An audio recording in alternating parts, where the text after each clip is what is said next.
Hey, welcome to another episode of Your Faith and Health Community. I'm your host, Pastor Jackie Jackson, and as always, on behalf of myself and our producer, Anita Alexander, I want to thank you very much for taking time out of your busy day to spend some time with us, and hopefully, prayerfully, we'll share some information with you that will improve, maybe even just change your quality of life, and all the different stipulations, because one thing we've got to do in 2021 is we've got to be faithful, but along with that faith, we really need to be healthy. So look, let me get started. I am very, very happy to have with me a colleague, a fellow survivor, all the way from Cali. So I'm going back to Cali one day, but not today. And I'm going to say her name, and I think I'm going to get her name right. I know the first name is Tina, and her last name is Mines. That's perfect. Did I do it right? Yeah, absolutely. Now, what you want to say about that? But no, really very happy to have Tina on the show. Have been talking with her for a while about coming on and sharing her story. And I'm not going to say a whole lot about her story because it's her story to tell. And I want to give it to her. But I just want to let you know, like I mentioned, she's raised in Southern California. And, you know, there's a lot of songs about Southern California. And she moved to DC. She went to Georgetown University and has I know you had a master's, Tina. Tina has a master's in public policy.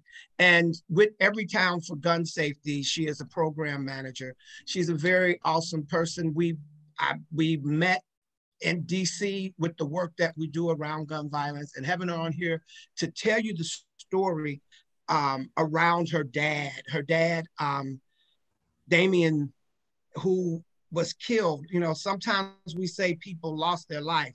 He didn't lose it. He was killed by gun violence, and she's going to share her story with you. And I'm just going to back up and turn this over to Tina, let her tell you about her story. And I really want you to listen, because there are so many people that are saying this gun violence is crazy. We need to do something about it. And then you go and do nothing. I'm just going to put you on blast. If it's you, if it's not you, eat the meat, spit out the bone. If it is you, then, you know, we need to do something. I'm hoping this young lady's story will help you move into action. This isn't for entertainment. This is to help you move into action and for her to share. Tina, I give you the floor. Thank you so much, Pastor Jackie. And thank you for having me on. I know we have talked about this for a while, and it's just really, I'm really happy to be here with you and to have this opportunity to talk to you and share my story with folks that may not know it. So as Pastor Jackie said, my name is Tina Mines. I was born and raised in Southern California. I come from a small family, but we are very close. I'm extremely close to my one sister and my mom and my dad. And I had a pretty, I would say, normal upbringing and life. And I was kind of, you know, cruising along, working at a university, working in purchasing, doing fine. And one day, December 2nd, 2015, my dad, Damien, he went to work. Not anything out of the ordinary. He had just recently started somewhere, actually. He'd come out of retirement to take on another job. And he'd been there maybe around 3 months, maybe a little less. He had meetings that day, and his boss the night before said, "Oh, you know, I don't think you know that we have a company-wide meeting tomorrow, so I need you to make sure that you're going to be there." And so that night he was like, "Oh man," so he changed all his plans and postponed meetings and inspections and stuff so that he could go ahead and be present the next day. He worked in environmental health, or he worked for the health department, the health and safety department. So he went to work December 2nd. And I remember I was at work, and I had to go to a lunch meeting. And I saw on, you know, I'd looked at CNN, you know, just to see the news real quick before I went to my meeting. And I saw that there was another shooting in San Bernardino. And I was just like, you got to be kidding me. Like, another one? Like, I can't believe that this is happening again. And other than that, I didn't think anything of it, because they listed the place where it had happened, and it was in San Bernardino, but it was not where my dad worked. So, I felt bad for the people that were involved, but I didn't make the connection. So a little while later, I got a call from my mom. My mom had been sick for a few days with a really bad flu. So I answered immediately because I was like, hey, Mom, are you okay? What's going on? And she said, have you seen the news? And I said, yes. And she said, your father was in that building and I can't get a hold of him. And it was like time froze. And I remember running like into the hallway where no one could hear me. And I was like, what? And she was like, we couldn't get a hold of him. And I said, I'm coming home right now. So I left work immediately. I remember my boss, the VP, was in a meeting with the president of the company. I just opened the door and I said, I have to go. And I didn't say anything else and I left. And I remember I started calling my dad. I started calling hospitals to see if they'd taken him in. I started calling every single person I could think of to see if they'd seen him, if they had any information. There was a line open for people that had that were looking for people that were part of the shooting. And I was calling that. I was calling people I knew that worked in the police force just to see if they had any information or they could make any connections to see if they knew anything. And as I kind of raced home, I mean, I was really flying on the freeway trying so quickly to get home. I mean, it was about an hour drive and I needed to be there sooner.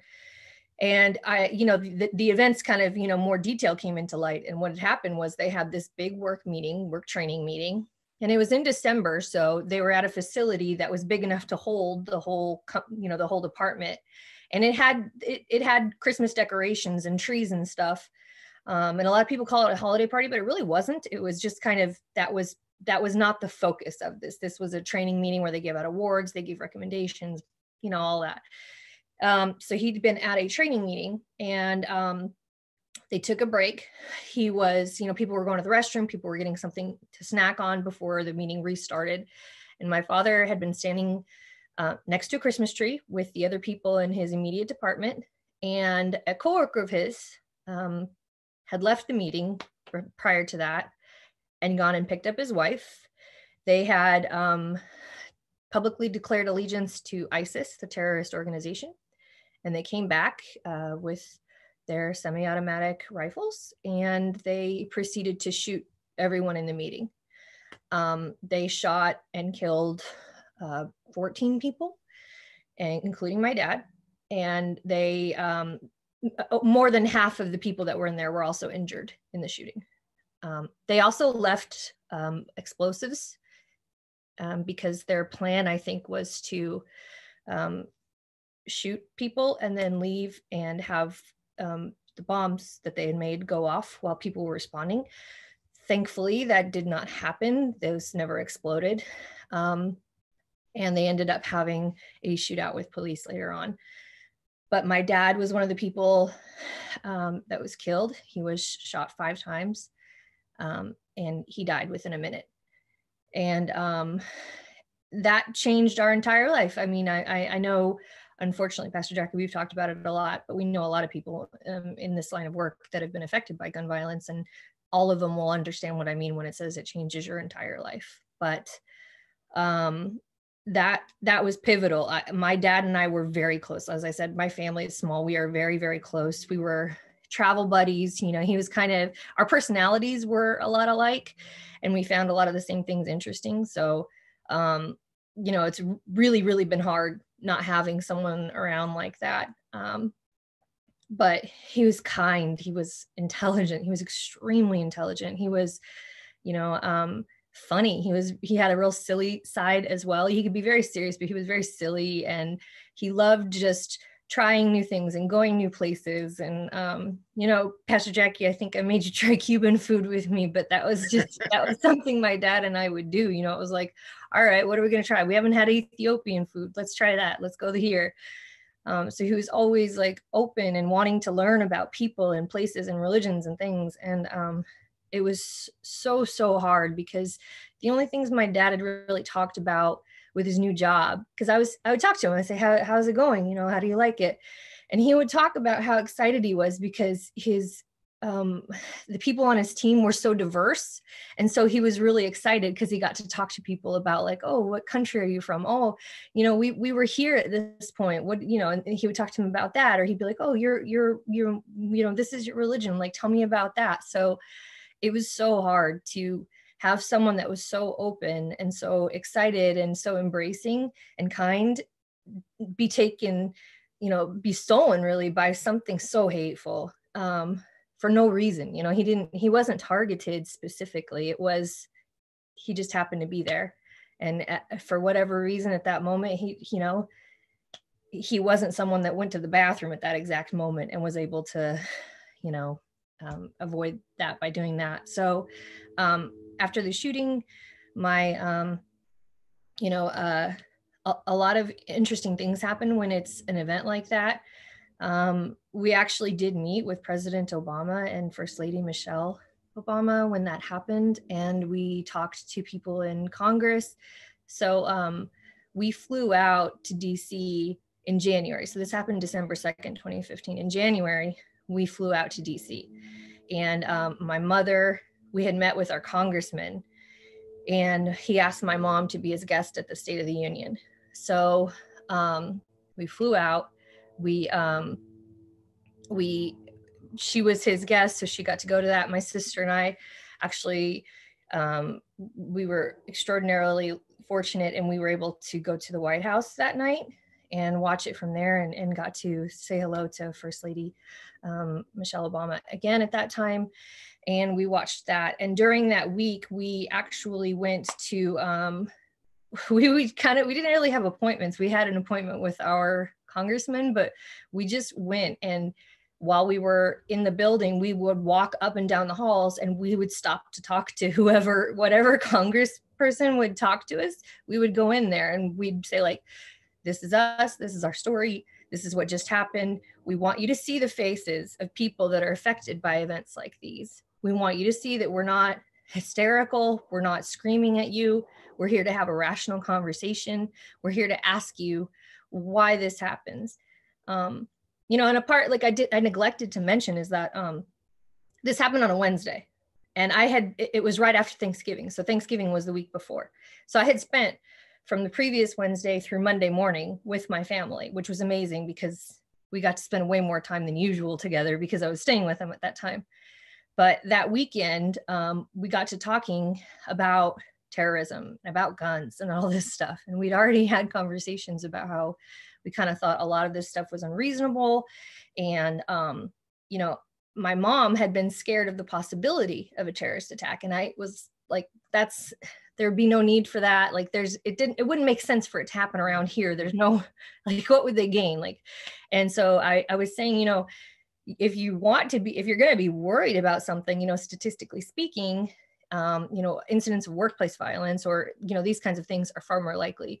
And so to have that happen a few days later, when we just talked about workplace violence, we just talked about terrorism, we just talked about, guns and gun problems, it blew my mind because you couldn't have a bigger slap in the face than to just be talking about this and feeling really rather assured that nothing would happen and then have it change your entire life. So since that day, we've kind of, and I'm so sorry because I feel like this is very long-winded. So listen, you have the floor. Seriously. Yeah. The thing that we've done since then is just every time we talk to someone, it's like, these are the facts. This is what happened. Why can't we work together to make changes? Because if you have not experienced this pain, then you don't understand it. You don't understand how deep it is and how much it hurts, how much you miss people, how much, you have to change your entire life. It's not, death is a natural part of life and it can be very sad. And, it's something that we all have to deal with at some point, but asking people on top of, already the sadness that comes when someone that you love passes away, asking them to also be okay with things that are absolutely part of nature, completely outside of the natural scheme of things, and to deal with that kind of trauma and to have people stolen from you, it's really difficult. And it has to be. And first I want to just say, again, I'm really, I hate that you and your family have had to have the experience that you have. Our parents, we parents, children, nobody you always hear people say that, children should never have to bury their parents. And I agree. You said life is life, and that's true. So just for you and your family, like always, praying for you guys, praying for you, for strength and for comfort, because sometimes people get confused that if something didn't happen yesterday, they think that, well, you gotten over it, or that you should get over it. And and when you were saying being long-winded, I wanted you to share your story. And I was, I'm gonna tell you something that I was doing though, and I thought about it as you were talking, you know, affirmation. I was shaking my head and thinking about the fact that so often people will listen to a story, a tragic story like that, and we know all of the things that we should be doing as human beings. We shake and you get that look on your face like, oh, I'm so sorry, right? But then sometimes after all that, we do nothing. Yeah. Right. We don't do it. That's a shame. And that's it. Right. And that's what it is, like, oh, poor baby, now where are we going to go eat? Let's go get something to eat. And not realizing that gun violence is affecting each and every person. And I know that there's some people who, I don't know anyone who's ever been shot. I don't know anyone who's been murdered. You may not know anyone, but still, you are still feeling the effects of gun violence. You don't ever have to be near it. And I don't think people understand. If it happens as for your dad, that affected every business in that building, in that vicinity, because now you have a lot of people who are traumatized, right? Yeah. Because they don't know, is our office going to be next? Is it going to be the school? Is it going to be the grocery store? So it affects us all.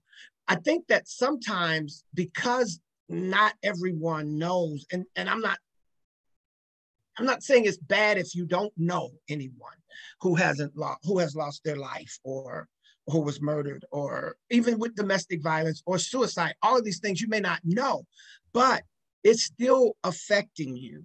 And so we have to get involved and we have to get engaged. So I thought that was important. And sharing what you're doing with Everytown, people need to know, especially people who are survivors. And as Tina mentioned, that's whether you are a survivor because you were shot and wounded, such as myself or my son, or you're a survivor because, as in Tina's case, her dad Damien, who was shot and killed, or you're a survivor, and that could be your mom, your dad, your husband, your sister, your brother. If as her dad, again, Damien, held up by gunpoint, that's a survivor. That's gun violence. So all of these different things, and unintentional shootings. You have children who play with weapons, and that's because, I said this last week, I'm gonna say it again, because some of you sad, tired, and pitiful. And if it's not you, then eat the meat and spit out the bone. If it is you, get this in. You don't secure your weapons. You don't put them up. You have them in a drawer under a mattress. Then your child finds them. It's too late after the shot rings out. Right. So, but if you are a victim through all of you are a victim, but you're a survivor through all of that, survivors need to know that there's somebody out there. Some survivors feel alone. And that's why I wanted you to take, what are we doing at Everytown? What is the work that you're doing and being engaged? Because I want you to know, if you're a survivor, there are people, everyday people, who are out here doing this work. There's somebody you can talk to. There's organizations. Everytown for Gun Safety is right there. It's the Survivor Network. It's in the name. That's what we're there for. And so I appreciate you sharing that, Tina. I want to give you, before we end, if there's anything else that you really want to get out, that you just want people to know. Yeah, well, I think you did a really good point, or you did a really fine job of highlighting too. I kind of neglected a lot to mention what we actually offer survivors. So, and why, I told you about the event that brought me to doing advocacy, but I didn't tell you yet specifically that, the way that I got caught up with Everytown for Gun Safety in general was when we were when we were walking through the halls of Congress and talking to people. I had asked our congressman, the people in his office, I said, I really do want to learn more about gun violence in general. And I want to educate myself and I want to learn about this. So I met with several different organizations because there are a lot of really wonderful organizations doing work in this field. It isn't just, Everytown for Gun Safety is who we're most connected with, but there are several really outstanding organizations that do a lot of great work. And I met with a few of them, but I also met with Chris Kocher, who was our director, yes, Everytown for Gun Safety. And he was out of all of them, they were telling me the wonderful work they did. And I was really impressed by a lot of it, a lot of the research and a lot of the advocacy. But he talked specifically about the fact that they had a place where survivors could talk to other survivors. And at the time, because even though, as I said, a lot of people, if they really thought about it, probably would identify more as survivors of gun violence, I didn't know specifically someone that had something like what happened to us happen to them. And so it was really wonderful having someone say like, no, there's a community of people that know what you're going through or can relate more and are here to support you, are here to just, you can talk to them, they'll understand, you guys can raise your voices together. So that's why specifically I was like, okay, I'm in. So I did the fellowship training. I decided to volunteer. I decided to speak up at events that they would have. And if there were any meetings that I could attend with other people where I could tell my story to people, in Congress or, in different organizations, that would be great. But them having those, just that group of people you could talk to was really, really very meaningful to me. And it's only gotten, I think, a lot better in the last 5 years too, because we didn't have things like, the individual programs where you could connect with other survivors in those specific ways. We didn't have the types of resources available at that time. So not to make this a commercial for it or anything, but if you are a survivor and you are, looking for a group of people that understand and that want to do what they can to help you and provide a place of community and support and a path to raising your voice as well. I think the Survivor Network is pretty amazing, and I highly recommend it just based on my own experience. And if you decide like, nah, that's not what I'm ready for, again, there are lots of organizations doing a lot on the ground, a lot of them that are really more local community based. And I would recommend anyone anywhere that if you need like community, if you need support, we're here. There's other organizations that are here. You are not alone, for sure. You are not alone, even though it may feel like you are, you're not. And, if you're struggling with things that have happened to you, like there's a lot of resources to help you with that as well. So I think my biggest thing is I just want people to know they're not alone. There are people that really care, that are working on this to the best of our ability. And, even if you don't see the kind of success you want to see at the pace you want to see it, it is something that is going on, and we're not going to stop. We're not going to quit on this. So that's kind of what I would like people to know. And also I want people to know, if they don't already believe it, Pastor Jackie, you are wonderful. It has been such a joy to get to know you, and like as a friend, as a coworker, you're just amazing, and you make people's lives better. So that's what I want. That's to God be the glory. That's to God be the glory. So listen, Tina, thank you again. I can't say thank you enough. I'm telling you, Brenda, and before Brenda, we had Giselle come on, and it's just been awesome. I think the information is really good. So I want to say to everyone, and especially here in Cincinnati, if you're not aware, this is how crazy this year has been. We reached historical highs in shootings and homicides this year. The last I looked was about 3 or 4 days ago. We were at 460 shootings, 90 homicides. That is historic high. There's a lot of gun violence going on. Listen, put down the gun, pick up a book, whatever it is you need to do. But I'm gonna say this before I go. one of the reasons why so many people in certain communities are comfortable with all this killing is because and now I'm talking to you, if you're Black, I'm getting ready to hit you and me right in the head. It's because we are giving passes in the community. Stop letting them kill people, and then you don't want to tell. Listen, you talking about you don't want to be a snitch. If it was your family, you want everyone to talk. So if you see something, say something. We've got to stop giving passes in the Black community. I don't care. I don't want to see a Black man in jail. Listen, I don't want to see my son dead. So I'd rather see that Black man in jail than to see my son laying on the ground. So I hope you enjoyed this time we've had together. I know you're like, what is wrong with this man? But this is where I am now. This is a whole new world we're in. And no, it's not. It's the same world. We just need to be more adamant about it. But until the next time we get together, stay faithful, stay healthy. So before we get out of here, Tina, let's just talk about real quick, or just give the information, because we have National Survivor Week, Gun Violence Survivor Week coming up and starting on the 1st of February. So why don't you just give us a little information about it and let us know when and any other information you want to throw in there. Yeah, so thank you for bringing that up. National Gun Violence Survivors Week is going to be, I believe, the 3rd annual National Gun Violence Survivors Week. It's a point in time. So we specifically picked February 1st through 7th because it's by this time in America that we have already surpassed deaths by gun violence in comparison to all of our other peer countries. So whereas, a peer country would experience X amount of deaths from gun violence by December 31st, we've already hit that in February, in the first week of February. It's truly, quite frankly, it's unacceptable and it's tragic. So National Gun Violence Survivors Week is truly a week for survivors of gun violence. And as Pastor Jackie talked about earlier, that doesn't just mean, people that had a loved one taken by gun violence. It's, if you were threatened with a gun, wounded by a gun, you were involved in an incident of domestic violence that involved a gun, you are the loved one of someone that took their life using a gun.